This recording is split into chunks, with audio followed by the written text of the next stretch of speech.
morning, everyone. How are you guys doing? I'm on my way home. Sorry, I cannot run late today. I'm on my way home, which I'm returning again today. Build your life now, Makechi. Guys, please share this program as you're coming. These two criminals are in Ili Igbo. Jpac wear belly face and Governor Ishi. That's ex-convicts. I will wish them happy birthday with all honesty. I will continue to wish them happy birthday. Governor Onyori and the Jpac. At a point, I don't know what put the seat ejiri new ego. Doshin. Bien. Isiagu go. Isiagu. Don't just watch my program and be quiet and be watching my program. Watch my program in the sense of sharing it. Can I that Jpac is not meant to be trusted? Jpac Okwanyono wear belly face. A man that has no integrity whatsoever. A man that sold his conscience to be Mugu. To be Atono Enwehonyenche. Jpac. Let me tell you, when anything in Iri Ji, common sense give me. Every time I put a question, oh nah, you guys said I did not marry, nah, I finally married. Hey, mama. You know what people will push you to do it. As of your age, man of God, at your age, the person go tell you, say I can go marry. Every time you guys pushed me, you guys what I'm losing one. When he the Joe begin as a man, conclude because he was ton, and when he no give me panaguru. Voila, guys, share this program. I want to get a question. I say, I am not fighting Ebukabi. Ebukabi is a good person. Who are you deceiving with that nonsense talk? If you fight Ako Zion, you're not fighting the Zion that Ako is representing. If you fight Umanzu, Ebukobi that defend Ebukobi on social media, are you not fighting Ebukobi? Get the hand brainwash you know. Why are you always trying to brainwash people? Well, on your lot of smart, Ugipunya heris into it. A woman like a banana what I go? Because I didn't attack and shine a damn war, but boy she and poro. You feel me? Governor on you she plot on them madone, cushion and plot ya, or chokan dog local. Ona tupeshi align a goshi. They went the church or goshi people down. Why are you so thirsty to be showing this land? Who authorized you? Onyonyere get the right to impetus. Onyonyere get the audacity to be showing other people's property. That you know that they don't want you to be the commercial person. Eh? Onyonyere get the right to go to another person's property to be showcasing. What are your motives? If you're a voice note to the very thirsty, the very anger, the very desperate to make sure that he watara ebe dia ano. Na inwetela ege buzo shima, ichukora nwa leba, ichukora nwa everything na scam. Everything na scam abramuno. Telegodi and Dora in a Madame Bona off, Madame Zimbona off, no management. But anyway, I believe and pray. Because I'm scared I'm 16 again today. I had the later I'm on your like nature because new management but Hana, they want to be, you know how we work, so you're actually show more so but it's okay at a time quite to calm down, no wahala. No, I can't go near Ghana, now come chalk and shade guys, now share them video. What I go now listen and listen very attentively. Governor Onyoshi akwa patarabano na ala no 5 million. Sorry na ala no 15 million. For not 10 million. Awo Onyoshi. Apataram yesterday June evidence. Onyo wala chori swala. Even if you hate Ebukobi, you hate Zion, even if you don't anything to do with Ebukobi, that because of it you want to go and develop there and still make your money. Do not buy from Ndo Shambua. Nda ha kono. Nda. These two oberimas. These two deri, anwa pala anwa in your entire life. Here we set up job. Otahu governor is so she. Otahu ex-convict. Those boys, those bandits. Yana hapo is so she. As I'm talking to you, Gobala, you want to channel Kweba Hona. You got boys are lining up. How a group by group? They will line up when they got with a group. Okay, I have a Ishi. When they got the Ishi. When they got the Ishi. One no cash around Aranimo State. Okay, Square Animo State. Area Legate. Especially about development in a tinkle of an ayo. I got that chocolate you yesterday. Yes, all woman. Okay, she's the brain behind the one got that movement. Now I'm working on it, man. 1 year okay. That 500 plus, okay, she's the brain behind it. In our home, Ghana tomorrow. I'm working the 1 year okay. Nobody okay. I'm with the brain behind the one quarter. And the one I know I got a lot of dogus. A lot of dogus. So now, so, Mboro plot a boy he sugar or Mboro that two little raggedy 2 plots he sugar. As an indigenous question with the whole, even a question him and a gaka. He want to go in the film. I'm with the brain behind that 500 plot. One got on a derby. If the man got some more. And sign progress. Oh, can we see anybody come in? Nigga, Attire winch. One nugget, Julie Gika, I get Kagika up. When you were last name, I'm going to no longer Nagishi Mini. If you land on your Passara. Ndi Igbo said, I will one and Mende Mamanakroma. Mande Mambana Kuruelushia Yetima. At the age of 60 years, go Katurun. Potara na chore kumbamba. Na ichozere banish panuru at the age of Gene. Ebagana Suranyo English that getiga was getiga where when I say no speak English, I don't speak better than one. No focus, no type of new sheep peggy. Come platform and American commercial. Oh my god, they've been very busy yesterday at work. And then very occupied in one time. I wanted to do one pathetic videos post where Ndo sha boy when I can help copy it is indirectly now about war. Akokage kachigi. Never deleted that FM video. And thank God for them put a video. When I say not walking walk calm minute, not wouldn't walk calm minute. Not walking walk calm minute. You know, yeah, Itiga. When I got not come, I made it possible because I want you working. I'm going to be a land again. You get shielu, you get money, you get governor on your she. Those things you're showing are not your property. Iri Ji Yam guys, not share this video. Come near me, pen the man on this matter until eternity. What to go? I'm on this matter until eternity. Very soon, I can ask some Purunu. No, if you want to buy land, you may go again. Actually, only Hageri will go Jaba and Jama another country. No fall for it, oh. No matter, just hate us and take our words. Hate Tiani and take our words.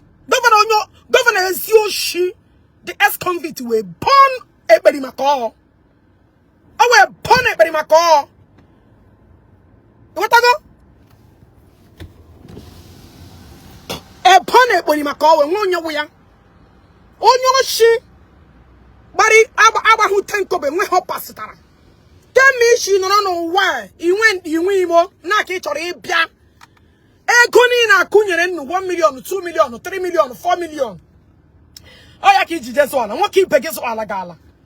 What keep begging a go keep begging tasher again. Q and a just rala. On a chakam sure receipts. Comment section at your men and not your come sure receipts. Always saga. For those of you that comment and get saga will never end them. Even if I'm a CEO, you see me sagaring. I just want you to jiri saga, mama. So now they call me a shortless sagaring. Saga is part of me. So get it into your skull.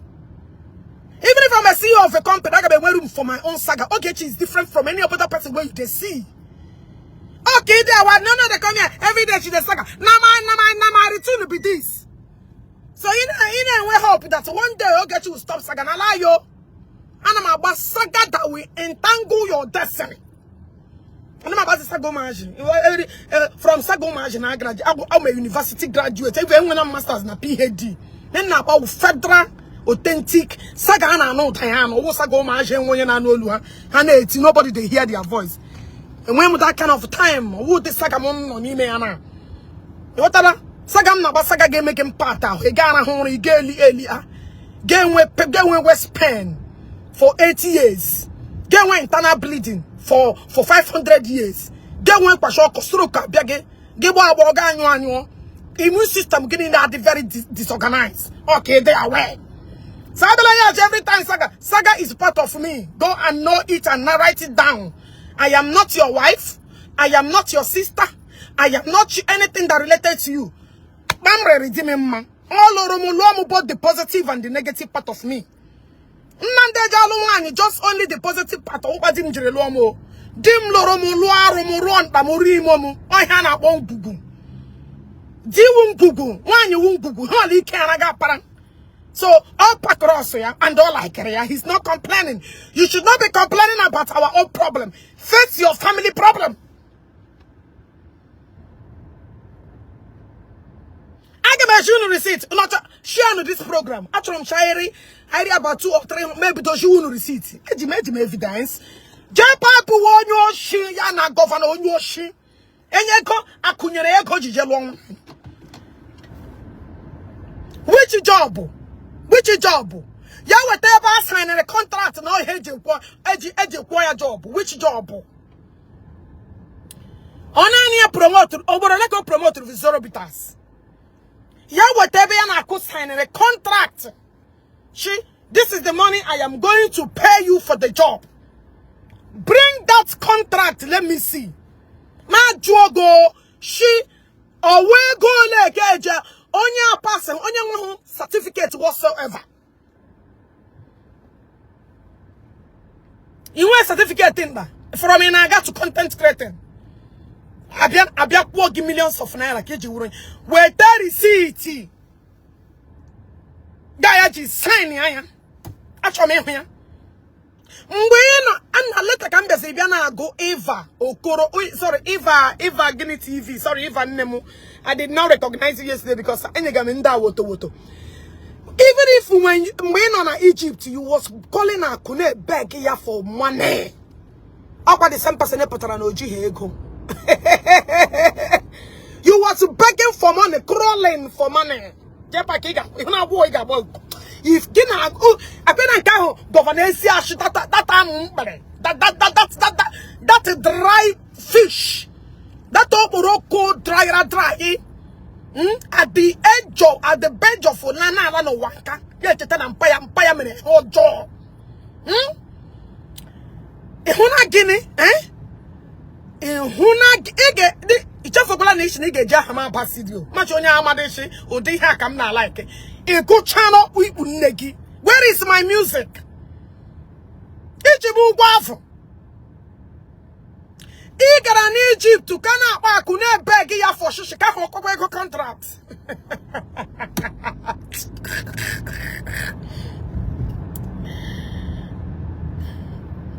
Oh, she show you this. Come on, be quiet, I don't know why you. No, why you. I won't need to look at him man for no reason. I deal with facts. My God, is that. Post so remain quiet. If you don't have data, you exit. And then I watch him the weather because I can stay on program for 7 or 8 hours. If you don't, if you can't take it, this place is not for under Huberi. I'm not going to again. That get take the instruction, you say it. What I go? And the create content, all saga content, can get create. I'm not a family peaceful content. Each of them can create content or it's all saga. Just scripts he get there was saga. Because if you remember corner watch. I go saga until the day I get him. Saga can and what I had the cake I wish I want a saga. Oh, okay, they away. Even I am on a church saga. So okay, man, the day when get ready because I go saga even inside the church, even in my wedding day, I saga. My traditional wedding, I saga. So another issue, if I can saga on my wedding day, saga on my traditional wedding. So what makes it a big deal? Eh? Can you make it a big deal? Okay, matter. And when Gamana saga, and I'm a saga no long. What the Makamana here? And I show get every day saga. Like you don't know. You like you for. You must like me for him.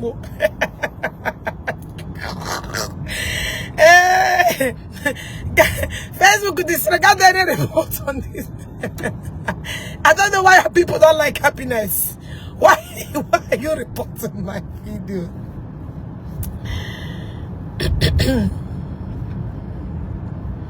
I will email you negi about come knock in a mega supervisor, my mega 100 days, my mega home. Ibu negi can mega my own. Am I sure I'm doing 100 days? I know me Iwaji negi. Agwu ashwa itole ni me ibu nega no. Nga kan no. Ejukam mamu mega 100. I know me ibu as I'm talking to you, I'm gonna me ibu negi. A photo ashi white no ya go to abo. Ejukam whether I'm sure I am doing 100 days. Nga kam ne mega kem. You want to go? So get there where? So I can't know. I can't know whether I'm sure I am not sure. I go I'm not real to Goya as white in negative one. As white in negative. So anytime you got a 2 or 2. Look at higher. Gamma a close on my fasting. If I ain't Jomo, am I sure I'm doing fasting? Am I again no? Gamma him mega him mega. Ndala. Am I coeli? Share this program. I got a shit to the seat on your shit. I got Joseph for getting out of yourself. I look my beauty for any time I saga. Thank you. I get you on you. G saga manam. G saga manam. All my contents. My kechi. Iwali. Shibu Ogechi. Onyo la patani ibu na. Negi people. Apa mi ibu. Negi people. Kiana na people. Kemunuga mu ibu. So how would I ibu? It's not a bad thing. Oh, Igbo Ogechi, yes, of course. Hey, Alem, Onyem. Onye Jekpala, Onyo Shia, or governor, or ya gene, ex-convict again. Onye Jekpala, or Shia, the more you look, the less you see. Onye Jekpala. I don't have any receipt because share this program. Any dreamy kegi. I come to my gamenya. I question my guy no go show am. You want to watch my gamenya? Arikola hen mbagi be ile akobe pari ako. Akanyere giri, akafidirigi, akatomaga hotel. Akinario biko akungba no kai mejeni him. You are not his level. The grace differs. Also like buko be pay 1 billion on a church. Or what's a okay? Because una video ahụ Jpac shi from Nanke to Meje. Even when church ogabe. When by ha gari ozube to survive in this life. That is why life is just scattered. Jo eba ho chena Nanke to Meje ni to cham those videos. Agwa saka muna ga last very long. Agwa no ga no elu like this. Ya no look like this ya mu atan. I una church ahụ ji gba ndure church. Mandeko ya je na nka akọ emere commercial. People will know that you are not a stable person. Actually, people man onye wo. Na be jiji saga man honest person, straightforward. Amu quarter no toto. 5 o'clock amu. All we hear man, I'm a very straightforward person. Magi amami ha won do sa tron ka people ji aboge managi. Heji man onye ka owu. You can't buy me with money. Honesty differs. So people can make that you can litter anytime. Jesus, pretend to be who you're not, but you can give anybody in a banshina vaka. On your trust, even though land expressway. That get teacher. So kids away. All the opinion because of hustle of money. I You can never make a permanent friend. And one call will I get call like a secret, yeah? Men keep secret, you are the worst. I want to take a what I am. Even a man take and everybody, the 1 year now, don't know the baby on your piam. Because call you could get 100% call. What can I wear bushy 24/7? 24/7 gossip. And when you know who gonna gossip, you wear secrets as a man, have got on one. As a man, nobody can trust you. And when you got trust looking, on your line, you get any confidential thing. One need to eat it yellow. So people need to be hearing and know about you very, very well. And then you got to hear more. When you got to hear who you are is Ogechi Okeke with my full chest. What I go? With my full chest, with all honesty. And that's your crafty friend. And I will start to so screenshot. Oh. Ebe agwara akoya hapugi. Focus on me that you are not meant to be trusted. The same governor Ishi is that the same governor ex-convict in a Ghanaian person and everybody. Chalam 20,000. Even in Nigeria, shirike. I want you to shiki. And a beggar for 20,000. Now beg bagashi. Chalam 20,000. Chalam 30,000. How many content creators have you gone to their impulse? How many Igbo have you gone to beg and solicit for a home? When looking at your grandma, that hunger is written all over you. People want to go shibeshi. This is where you will go and approach the land. Then go as a whole community. As a community, you with a single man that is so desperate. Onyo will answer palala. Ya wundo shinde krimikri. Nde krimikri. Ojiabe luosu. Oha. Ojiona sapa kriman. Oha. Have a long record of ocean. Don't try it all. Zion anwe pepe and announce. Ha obra lapata. Why are you sampling other people's property? Onye borogi. Guys, I go him to show no na share no. Onya wo ikri. E putara be sample. This is my land. This is also like a garia the whole place. Naga ku hugo. Also like a garia the same place. Generation ga ku hugo. We hoye na suga shikri weekly.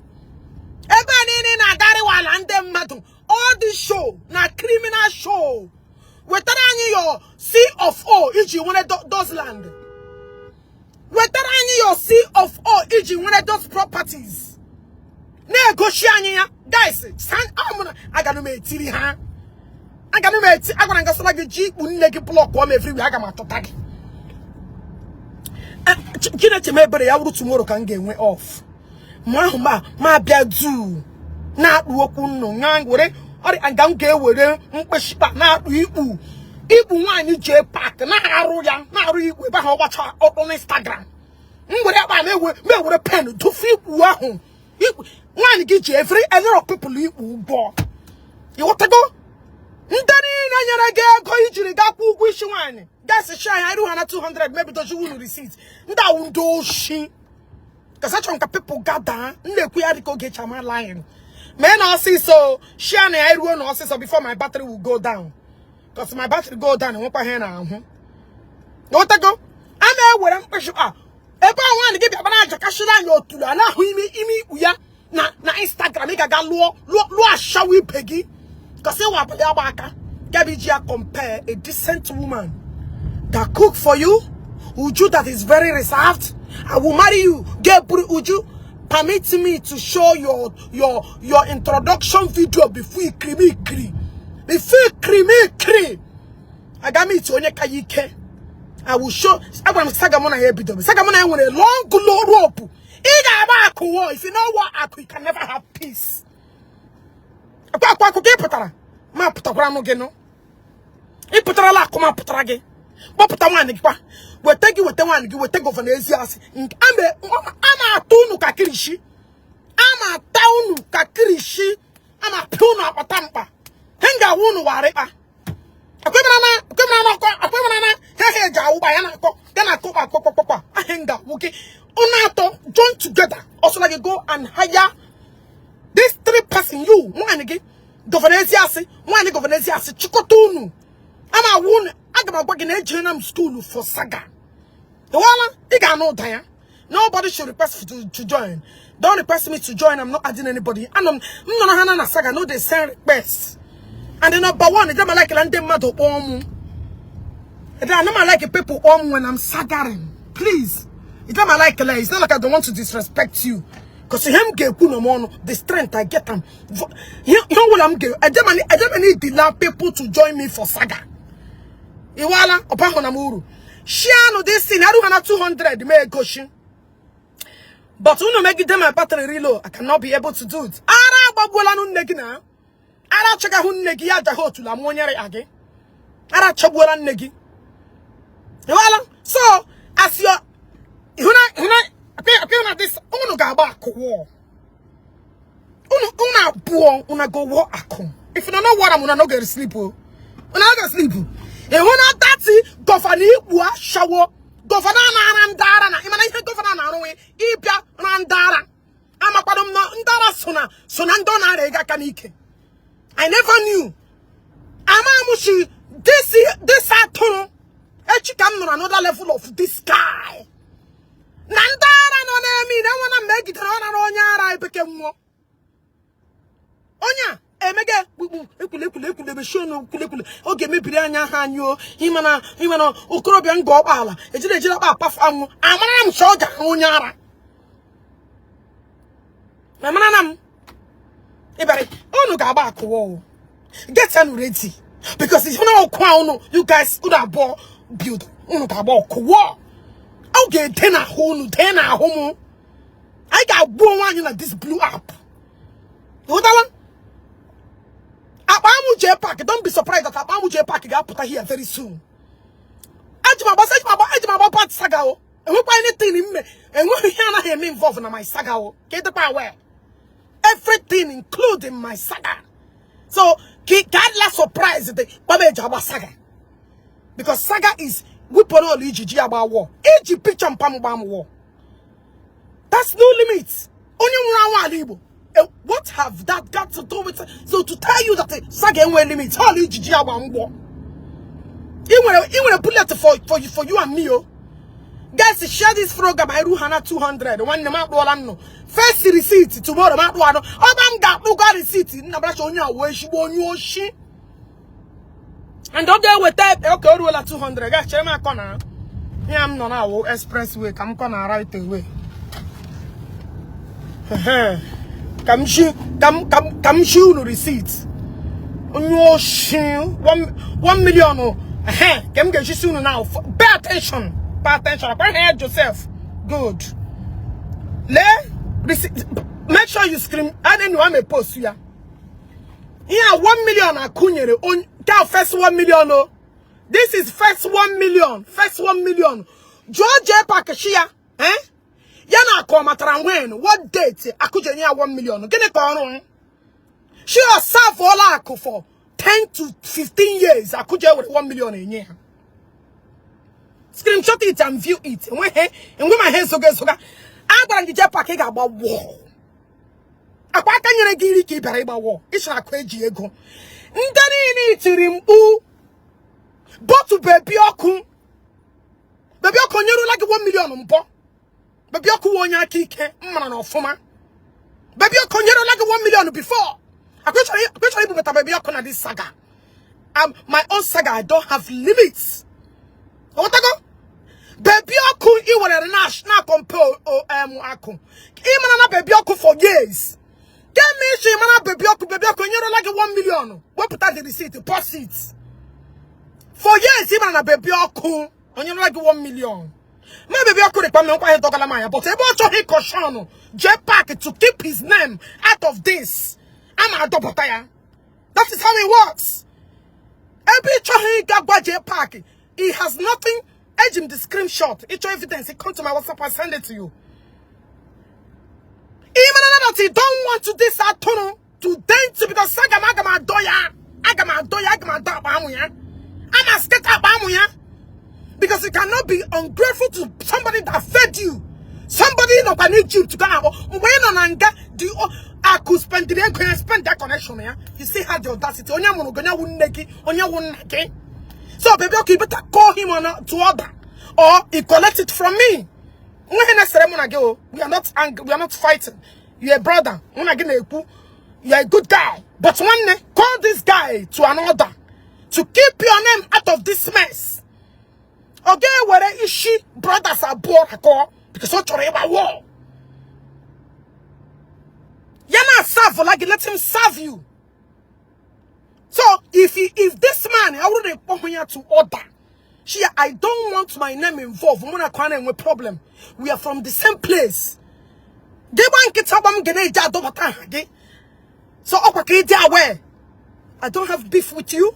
And when anything in but you better go and chain that on your gun. Get Magina baby Okushi the one baby Okonyana 1 million or couples of millions. I can imagine my screenshot all these dates.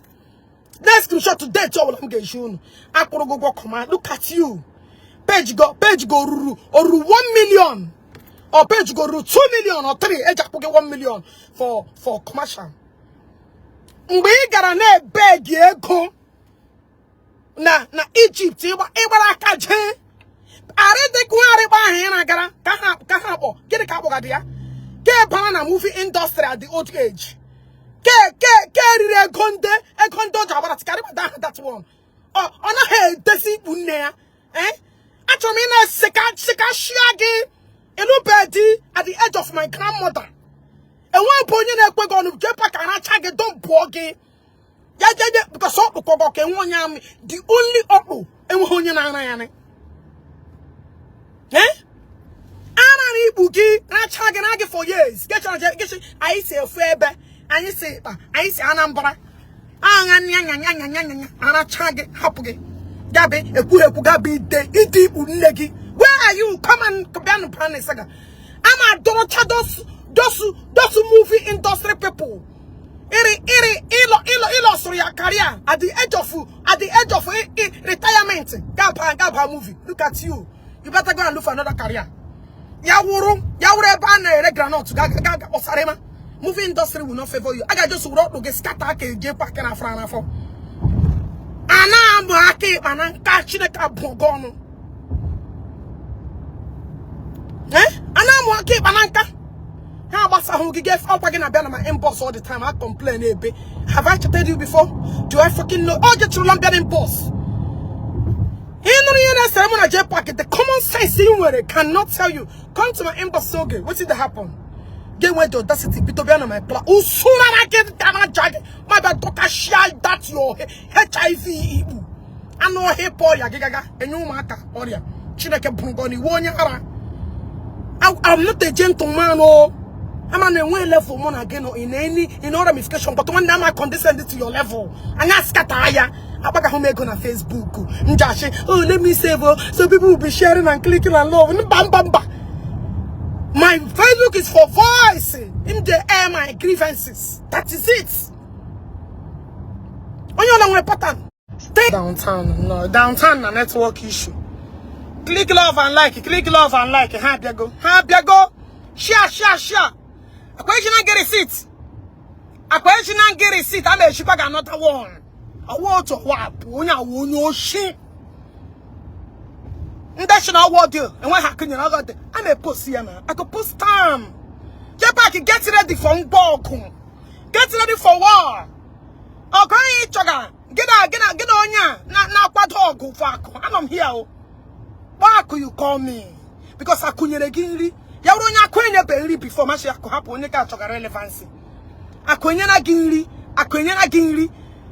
Ako have fed you. Owoto owabo. Yabara ba mage una wako. Ako ATM unu. Ashempa. I will not continue like this.